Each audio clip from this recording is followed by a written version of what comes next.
In this video, we're going to see how to import renders from Blender into DaVinci Resolve. This is a tutorial where I'll walk you through some key color management concepts. Whether you're a complete beginner or somewhere in the intermediate range, this one's for you. All right, let's get into it. Welcome to NDI Animations. DaVinci Resolve is the industry standard in Hollywood for color grading, and it's my personal favorite post-production tool. Here you can see a quick rundown of some of the productions it's been used on: Predator, Avatar, even Marvel. I could use Blender for post-production, but Resolve is just better in my opinion. It was built and designed specifically for this from the ground up, so I use a mix of both, with most of the heavy lifting happening in Resolve. What I love about Resolve is how intuitive the color grading interface is and how precise the tools are. When you open the software, you should land on this home screen. If it's your first time using it, there shouldn't be any projects here yet. Either way, let's create a new project and call it Blender to Resolve. We'll leave the default location as is, and that's it. You can see here that we have several pages. Each one handles a specific part of the post-production workflow. Let's set up the project. Head over to the project settings. Under image scaling, set this parameter to bilinear. This will prevent our image from showing artifacts like these during color grading. Now let's go to the media page. We're going to create some new bins, basically folders. One for our video files and one for timelines. Staying organized here will save you a lot of time later.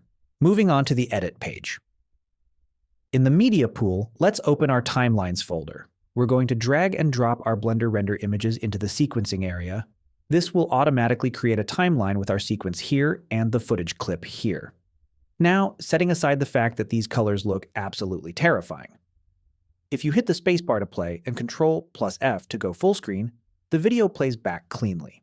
That's because our renders were in order and Resolve read them in that order. Keep that in mind when you render out of Blender. All right, since we're here for color grading, we need to ask ourselves, why do these colors look so bad? It's time to go over some color management fundamentals. Let's jump into Blender. Here we can see how the sequence is supposed to look, but it doesn't look like that in Resolve. Let's go into the color management properties. We can see the view parameter is set to AGX. We also have options like ACES or Filmic. These are our view transforms, basically our color management algorithms. Let's switch the view to RAW, and now we get the same result as Resolve. What does that mean? RAW means the sequence with no color management applied. And in Resolve, the sequence shows up with no color management by default, which means it's on us to set that up. Now take a look at the file extensions. They're EXR files. Why didn't we just import them as PNG, JPG, or even MP4? That would have been simpler and would have brought the color management with it, right? Just to demonstrate, if I drag this PNG sequence in, you can see the color management is there. But here's the thing, this is actually bad practice. Working with this sequence means you're processing in a display format. A format that's meant to be viewed, not treated. In Blender, let's try adjusting the exposure with our curve. See what happens. The dynamic range gives us a lot of precise control over contrast. Now let's try the same thing on the display format in Resolve. Look at the result. There's just not enough data there, and the range is too narrow to get a precise result. In general, display formats like PNG, JPG, TIFF, etc. have a pixel range of 0 to 1, which makes them terrible for post-processing operations. The whole point here was to preserve the dynamic range that Blender gives us and use it in Resolve. That's why we exported our images as a scene format like EXR, which has an essentially infinite pixel range. It's a format built for processing, not for display. Always keep that in mind. So now we just need to tell Resolve how to read our EXR files.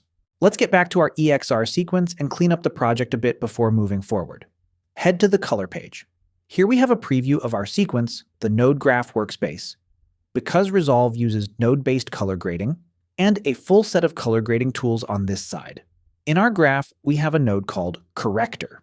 It holds all the processing we apply to our sequence. For example, if I move the curve here, you can see it logs the operation.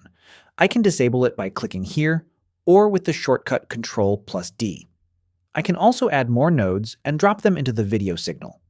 The video signal flows in from the left and out to the right, which means the order of your nodes affects the final output. I'm going to right-click on this first corrector and hit Reset to clear it.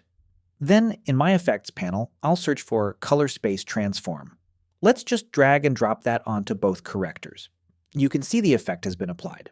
This effect tells Resolve how to read the incoming signal, interpret the pixels, and deliver the right output. If you've done any color grading before, you probably know that color work is typically done in a format called log, short for logarithm.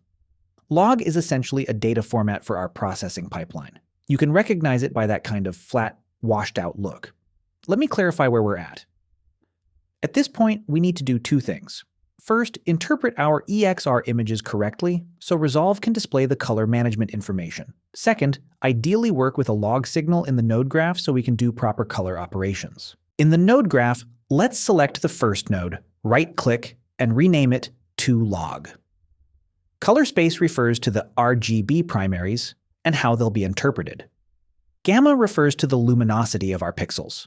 Set the input color space to REC709 and the input gamma to linear.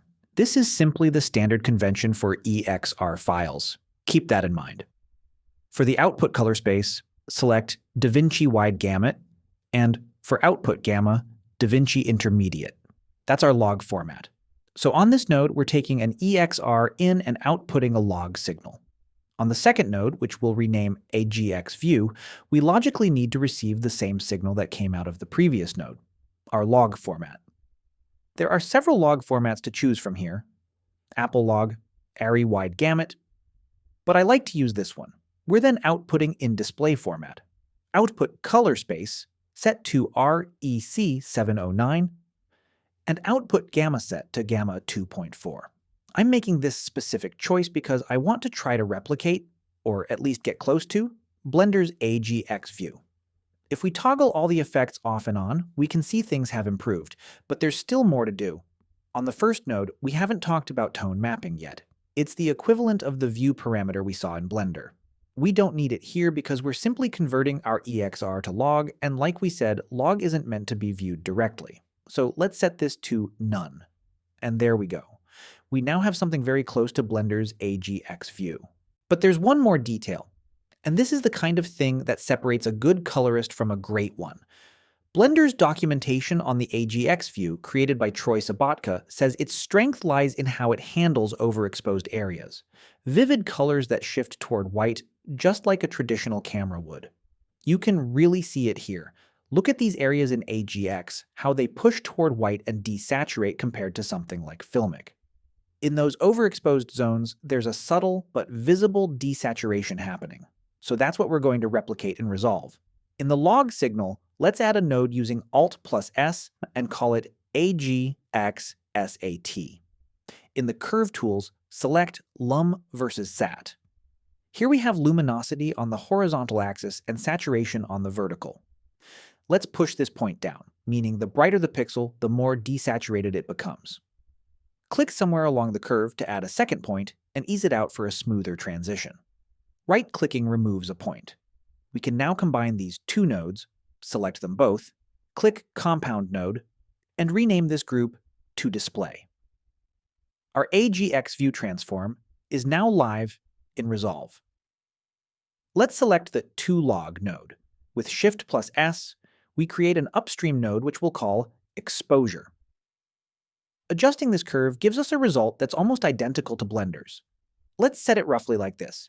This pipeline now lets us do all our color work in the log signal zone, and Resolve will interpret everything correctly. And that's it for this tutorial. If anything was unclear, feel free to rewatch that section or drop a question in the comments. The workflow we covered here can actually be simplified a lot with LUTs in Resolve. If that's something you'd like to see, let me know in the comments and I'll make a video on it. Like and subscribe so you don't miss the next one. I'd also recommend checking out the video on screen. It covers the 5 Blender mistakes that could be killing your renders. See you in the next one.